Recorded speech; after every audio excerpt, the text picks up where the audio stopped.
अस्सलामुअलैकुम स्टूडेंट, हमने previous lecture में डिस्कस किया था अरिथमेटिक प्रोग्रेशन या अरिथमेटिक सीक्वेंस कोर्स की जनरल टर्म डिस्कस की थी। और यहाँ हम किसी भी अरिथमेटिक सीक्वेंस की जो nth या जनरल टर्म है उसका यूज़ करना सीखेंगे कि उनको उस जनरल टर्म को कब कब यूज़ करके आप डेटा फाइंड कर सकते हैं। ठीक है। सो पहली जो एग्जांपल है ना उसमें लिखो find the general term and the 11th term of the arithmetic progression. Let's say हमारे पास उसने कहा फाइंड द जनरल टर्म। आपने क्या करना है, किसी सीक्वेंस की जनरल टर्म फाइंड करनी है। किसी भी सीक्वेंस की या की जनरल टर्म होती है उसको ए एन से रिप्रेजेंट किया जाता है and 11th term of the arithmetic progression. और उसके अलावा आपने क्या फाइंड करना है, 11th टर्म मतलब आपने ए 11 फाइंड करना है। Whose first term and the common difference. अच्छा, गिवन आपके पास क्या है कि हुज फर्स्ट टर्म मतलब उसकी जो फर्स्ट टर्म A1 है वो आपके पास 2 गिवन है और अरिथमेटिक सीक्वेंस का जो कॉमन डिफरेंस है वो -3 गिवन है। उसके अलावा आपने फर्स्ट 4 टर्म्स फाइंड करनी है। तो A1 आपको ऑलरेडी गिवन है तो इसका मतलब है आपने A2 फाइंड करना है, A3 फाइंड करना है एंड देन आपने A4 फाइंड करना है। क्लियर होगी बात। अच्छा, सो ये हमारे पास एग्जांपल है। अब इस एग्जांपल को हम सॉल्व करेंगे। तो सबसे पहले आपने ये लिखना है कि एज जो अरिथमेटिक सीक्वेंस की nth टर्म या जनरल टर्म होती है वो क्या होगी, A1 प्लस n-1 d। ठीक हो गया। अच्छा, उसके बाद आपने अब इसमें जो वैल्यूज गिवन है वो पुट करेंगे। A n is equals to A1 की वैल्यू क्या है 2 प्लस n-1, d आपके पास क्या है -3 है। इसको सिंप्लीफाई करेंगे तो a n is equals to 2 plus -3 को मल्टीप्लाई करेंगे तो -3n एंड +3 आ जाएगा। आप मजीद इसको सिंप्लीफाई करें so a n is equals to 2 plus minus -3n +3 आ जाएगा। सो ये जो ए एन है ये आपके पास आ जाएगा, आपके पास आ जाएगा 5 - 3n आ जाएगी। ठीक है। अच्छा, ये ए एन जो है ना ये बेसिकली क्या है, ये उस सीक्वेंस का ए एन है या उस सीक्वेंस की जनरल टर्म है जिसका ये डेटा गिवन है। जबकि ये जो हमने लिखा है ना ये जनरल हमारे पास, ठीक है, किसी भी अरिथमेटिक सीक्वेंस का जनरल जो एनथ टर्म है वो ये हमने हेल्प इसी से लिए। लेकिन अब ये जो एनथ टर्म आई ना बेसिकली इस अरिथमेटिक सीक्वेंस के लिए, जबकि ये जनरली हर अरिथमेटिक सीक्वेंस के लिए ये चीज होती है। ठीक हो गया। सो पहली जो चीज आपने कहा था, हमने शुरू में कहा था कि आपने ए एन फाइंड करना है तो ए एन फाइंड हो गया। यहां मैं दोबारा लिख देता हूं कि as A n is equals to आपके पास क्या आ जाएगा 5 - 3n। ये जनरल टर्म आ गई। ठीक है, उस प्रीवियस जो सीक्वेंस हमारे पास गिवन है उसकी जनरल टर्म आ गई। ठीक हो गया। अच्छा, अब आपने मैं लेट से इसको इक्वेशन का नाम दे देता हूं। ये मेरे पास आ गई है एक इक्वेशन नंबर 1। अच्छा, अब चूंकि हमने क्या फाइंड करना था 11th टर्म, तो जब जनरल टर्म आ जाती है ना तो उसमें आपने n की जगह वो वाली वैल्यू पुट करनी होती है जो आपको चाहिए होती है। अब मुझे 11th टर्म चाहिए तो मैं n की जगह क्या पुट करूंगा 11, तो मेरे पास एग्जैक्टली वो वाली टर्म आ जाएगी। तो मैं लिखूंगा put n is equals to 11 in equation number 1। So आपके पास क्या आ जाएगा A11 इज इक्वल्स टू 5 - 3 और ये 11 आप इसको सिंप्लीफाई करेंगे so A1 is equals to 5 - 33। So A11 आपके पास स्टूडेंट क्या आ जाएगा, वो आपके पास आएगा -28 आ जाएगा। ठीक है। सो ये आपने 11th टर्म भी फाइंड कर ली है। क्लियर।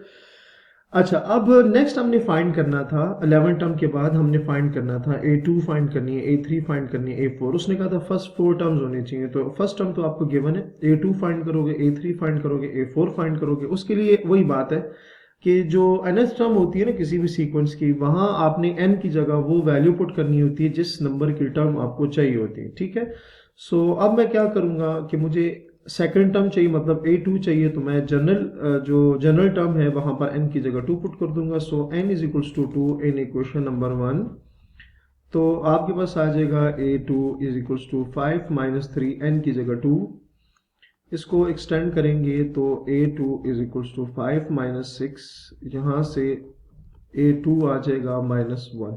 ठीक हो गया। सो ये आपके पास आ गई सेकेंड टर्म। अच्छा, थर्ड टर्म के लिए आप अगेन n की जगह 3 पुट करेंगे इन इक्वेशन नंबर 1।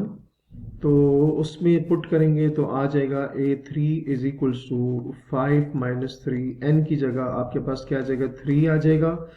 सो यहाँ से सिंप्लीफाई करने के बाद 5 माइनस 9 और A3 आपके पास क्या आ जाएगा, -4 आ जाएगा। A3 भी फाइंड हो गई है। अच्छा जी, नेक्स्ट आपने फोर्थ वाली टर्म चाहिए, तो उसके लिए आपने put n is equals to 4 in equation number 1 करनी है। अच्छा, तो ये A4 आ जाएगा। 5 minus 3 raise to the sorry 3 into 4 so A4 आएगा आपके पास 5 माइनस 12, जिसको अगर आप सिंप्लीफाई करें तो आपके पास स्टूडेंट क्या आ जाएगा, -7 आ जाएगा। ठीक है, सो हमें जो जो कुछ कहा गया था वो हमने फाइंड करके दे दिया। फर्स्ट ऑफ ऑल उसने कहा था कि आपने general term of the arithmetic sequence, जो कि हमारे पास जिसका डेटा गिवन था डिफरेंस और उसकी फर्स्ट टर्म की थी, वो आपने फाइंड किया। उसके बाद आपने 11th टर्म फाइंड की और फिर आपने उस सीक्वेंस की फर्स्ट 4 टर्म्स फाइंड की। ठीक हो गया। अच्छा स्टूडेंट, अब इस यहाँ पर हम एक दूसरी जो एग्जांपल है वो भी डिस्कस कर लेते हैं। ठीक है, ये डिफरेंट टाइप्स की एग्जांपल है, तो मैं आपको वो सॉल्व करा रहा हूँ ताकि आपको चीज़ अच्छे से क्लियर हो जाए। ठीक है, अच्छा ये एग्जांपल है आपके पास कि if the fifth term of the arithmetic progression is 13 sorry, so A5 आपके पास आएगा 13। ये पहला आपके पास डेटा जो है उसकी पहली जो कंडीशन है वो, एंड 70th टर्म मतलब A17 जो है वो आपके पास गिवन है 14 9। आपने स्टूडेंट फाइंड क्या करना है, फाइंड आपने करना है एक तो AN मतलब जनरल टर्म फाइंड करनी है, और फिर आपने 13 मतलब 30th टर्म आपने फाइंड करनी है। ठीक हो गया। अच्छा, सबसे पहले इसमें क्या करेंगे कि जो इंफॉर्मेशन हमें गिवन है ना, हम इनको यूज करेंगे। सही है, तो जनरल टर्म आपको पता है क्या आपने करना है, तो आप लिखोगे as AN is equals to A1 plus n-1।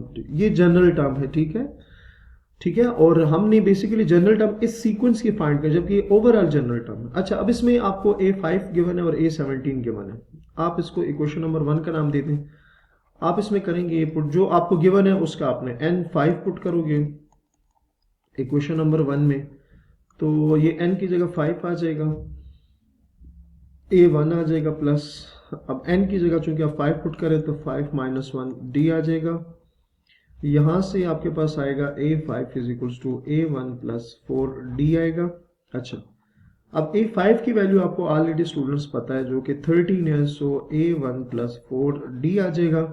अच्छा, इसको आपने ना एक नाम दे देना है, लेट्स से मैं इसको 2 का नाम देता हूँ। ठीक हो गया। अच्छा, अब दूसरी वैल्यू क्या किया मैंने, 17 के बना। उसके लिए आप क्या करोगे, जो जनरल टर्म है उसमें n की जगह 17 पुट करेंगे। ठीक हो गया। सो अगला लेक्चर हम यहीं से स्टार्ट करेंगे। सो हमारे साथ रहिएगा, अपना बहुत सारा ख्याल रखिएगा। अल्लाह हाफिज।